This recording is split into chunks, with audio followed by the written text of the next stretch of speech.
So I have decided to jump full on into the Louis Fouillard set with the first serial in this set, which is Fantomas from 1913 and 1914. Now this is 5 separate stories split over various parts throughout these stories, and it's almost portrayed like 5 movies. These kind of round up to almost 6 hours worth of content, and I have had the strangest deliberation trying to figure out how to condense this into a review of sorts.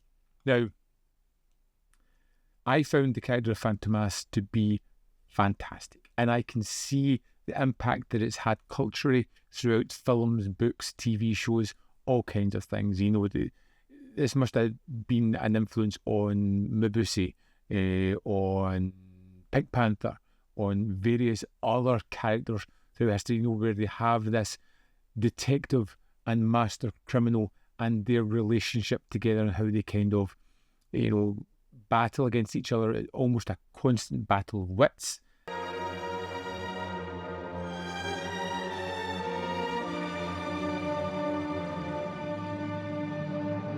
And for me, that is something that I absolutely love. And throwing on the Fantomas, the first one in the shadow of the guillotine, was wonderful. It was like a great introduction, and almost immediately I was just gobsmacked by the transfer. It looks fantastic. In fact, one of my kids came in midway through one of the movies, and I was saying it's from like 1913, and they just didn't believe me. They just didn't believe that something that looked that good could have come from that time span, because they've seen me watch other silent films and they've just never looked as polished and as fantastic as this does.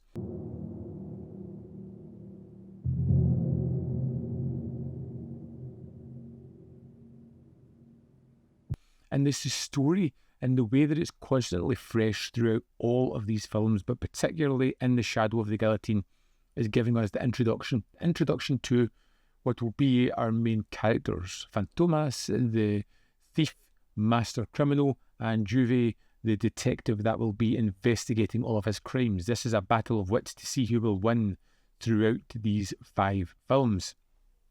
And it's such a great, pulpy criminal stories. These are decades ahead of anything else I've seen. The way it has these intricate plots, the way it keeps the story moving really quickly. There are very little downtime. I've seen some silence where it feels as if they're stretching the runtime just because.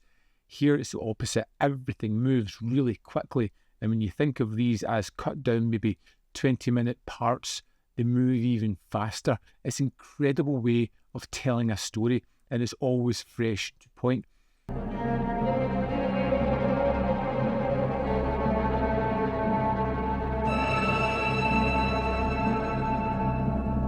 But you have these intricate sequences throughout the various serials that are just wonderful to see. Even in the first one, we have the introduction of the lift and how it moves through the various floors. And the reason it shows you that is for something that comes later on. And this is something the series does really well. It sets up the location, it sets up a series of manoeuvres, and then it will repurpose that later on into a surprising and shocking twist. You can see in Juve versus Fantomas in the second movie how they really ramp things up. It becomes a more kind of globe-trotting trek of a film, how it has this huge train crash in the middle of it, which was just wonderfully done, miniatures. But the fact that they're doing something as big scale as that in this movie was really impressive.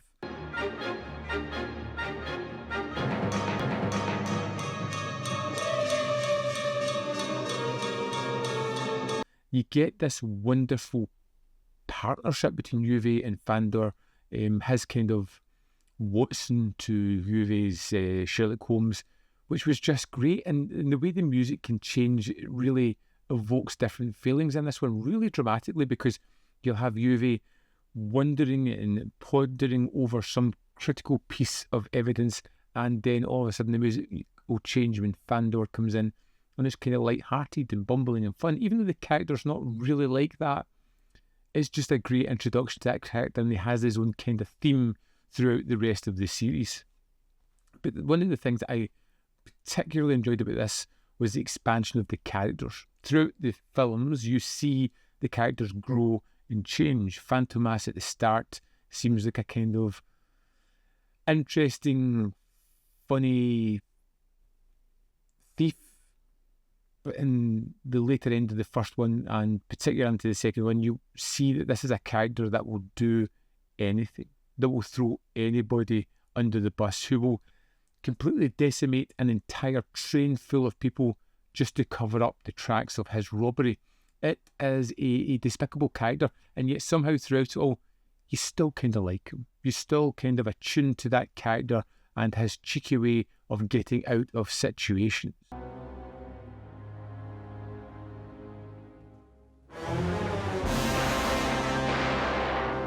But at the same time, I also really liked Juve and Fandor. The kind of relationship that they have was just tremendous. And the kind of growth that these characters have throughout the series was terrific, particularly Fandor, who has probably one of the best arcs throughout the 5 films as he becomes from a sidekick to a kind of lead to someone that's looking for retribution. He's got a great arc throughout all 5 of these films. Now, I really enjoyed this series. I sat down to go, you know what, I'm going to sit and watch one, that'll be enough. And before I knew it, hours had passed and I was running right through this series, loving every minute of it. It is simply terrific. I could rave about these films non-stop, but have to come to an end at some point. These films are tremendous. If you are a silent cinema fan, you are going to love these. If you're looking to maybe dip your toe into silent cinema, this is a great entry point. You can take it in small bite-sized elements. You can watch it in movie length. You can just binge it all like I did.